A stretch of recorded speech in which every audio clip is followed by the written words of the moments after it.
And therefore, as Sonia has already mentioned, our father being in the central government service of Free India, we moved across various places, and he often used to be posted in the outskirts of the countryside, putting up telegraph poles for the development of post and telegraphs. I remember uh, being with Vasanta right from Cuttack. This must have been in the early 50s. So, whatever she did, I followed like a tail. So, if she went to school, she started school, I was still away from the school, being much too young to be admitted to the school. But the moment she got into the school bus, I used to shout and scream because I wanted to go in the bus. And it was with great difficulty that my father or the peon who used to hang around would pull me out. And she was totally embarrassed by it. Later on, of course, I joined the same school, but very reluctantly at that time. I was losing my freedom. She joined dance class, and dance class was Kathak dance class. And I followed, of course.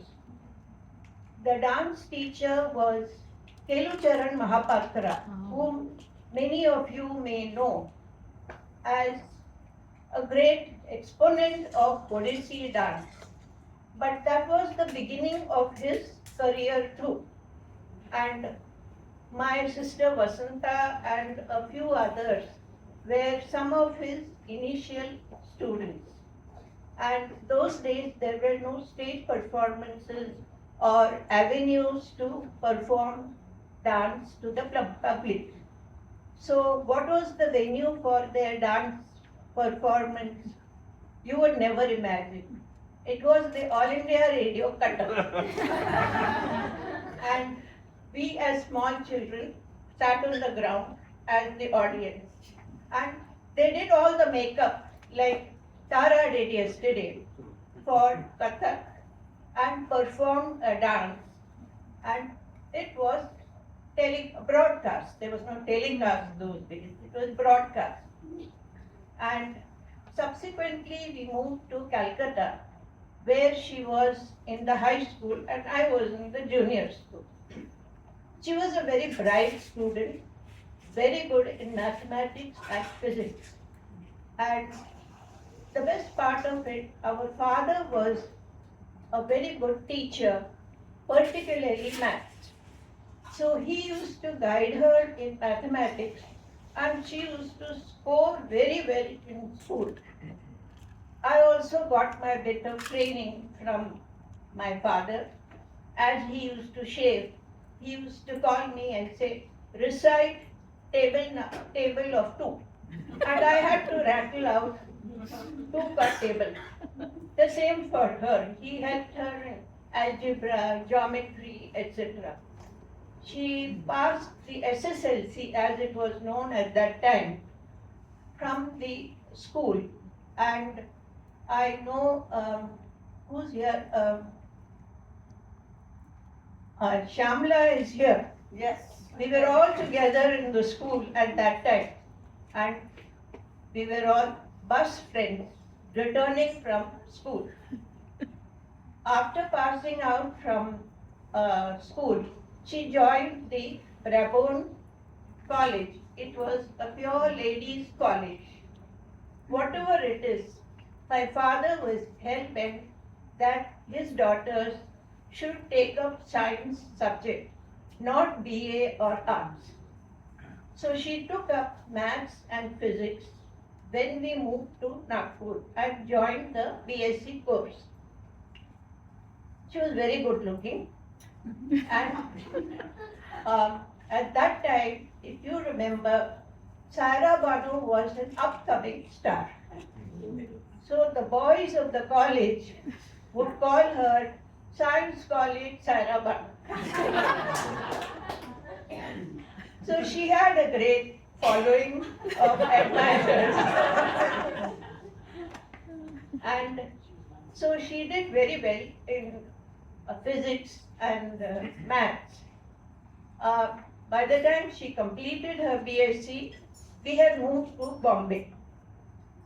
Uh, she was still halfway through her MSc program when Dad moved to Bombay. And I continued my studies in Bombay. She stayed for some time in the hostel and then came to Bombay, where of course she got married and moved to US. So we were closely associated during those years till she got married. When we were small, the only important thing I would look forward to was when she overgrew her frocks and dresses, it would pass on to me. See, that was the norm that day, those days.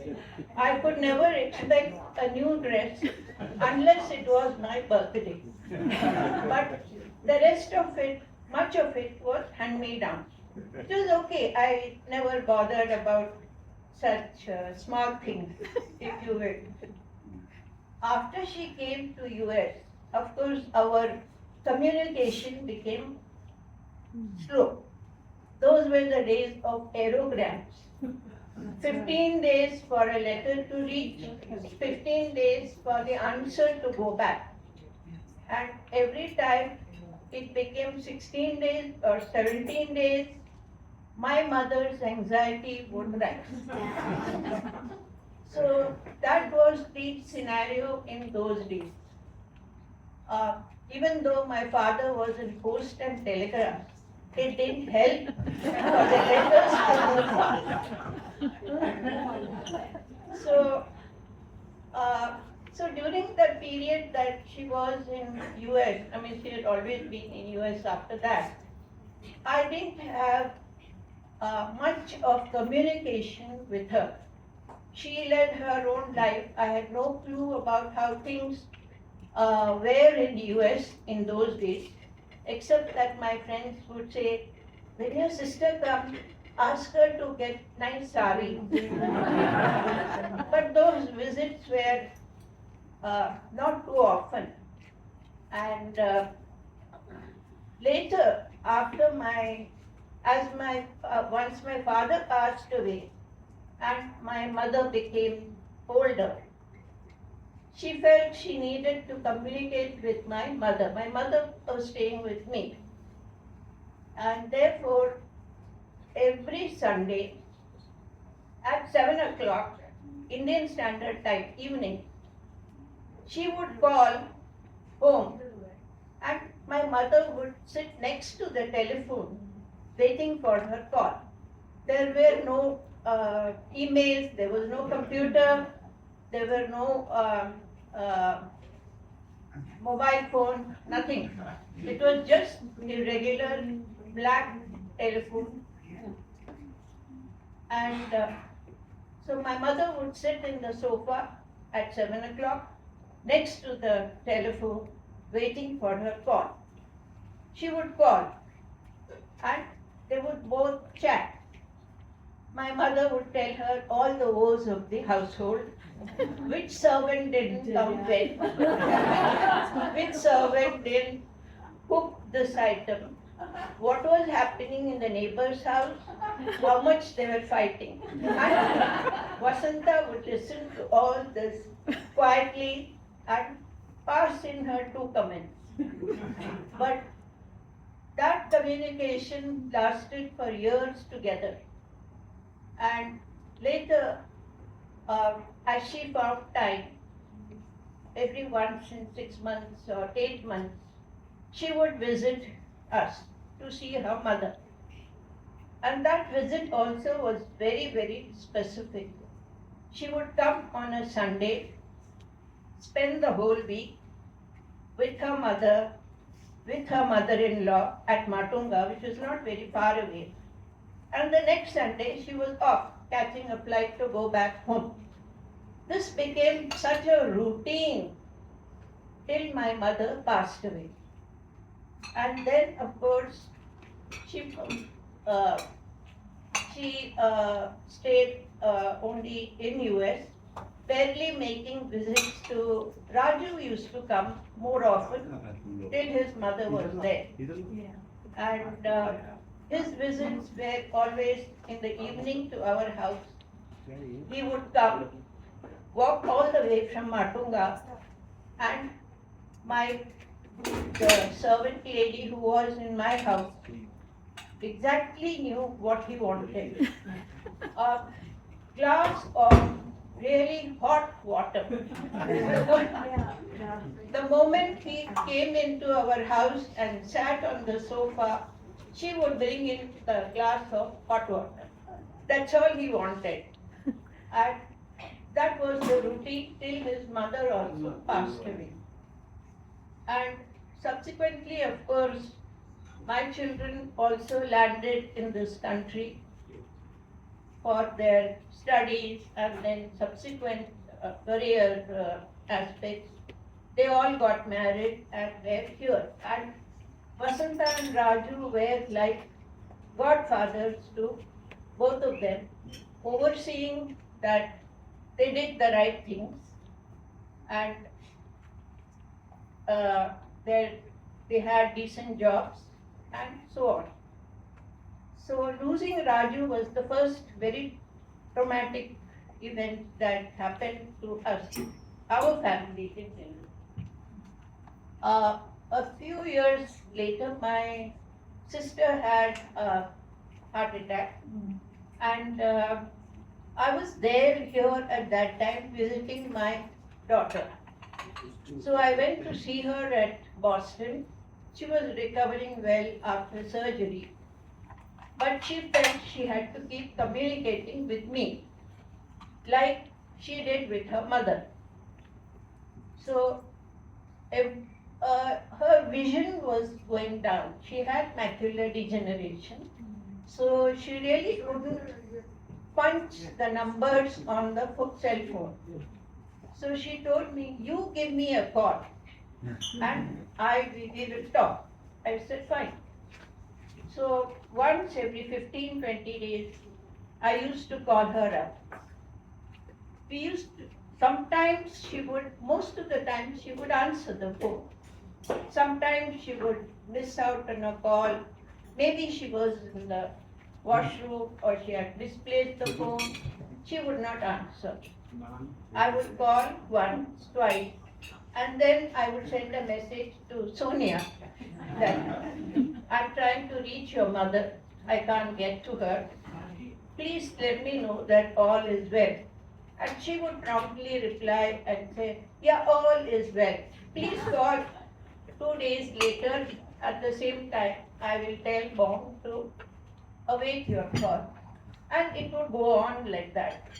What we would talk a little bit about the family, much of it about football, which I never understood, and about the politics of US, whoever was the president, Biden useless, Trump no better, and so on and so forth. And it didn't bother me, the American political scenario, but I kept listening to it patiently. And so it went on for quite a few years. Till last August, I gave her a call. There was no answer. Not surprised, it did happen once in a while. After half an hour, I gave another call. Again, no answer.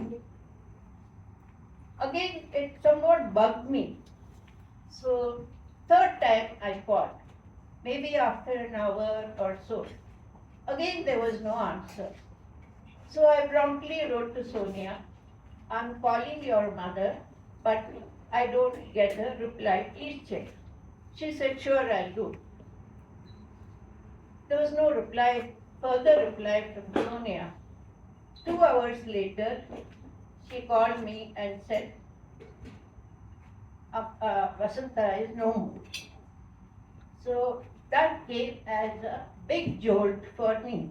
Here I was trying to make call after call to reach to her, and she had left this world for another world. So that is our story, and I still await her calls. I don't know, I know they will not come, but it is something that I terribly, terribly miss. Thank you.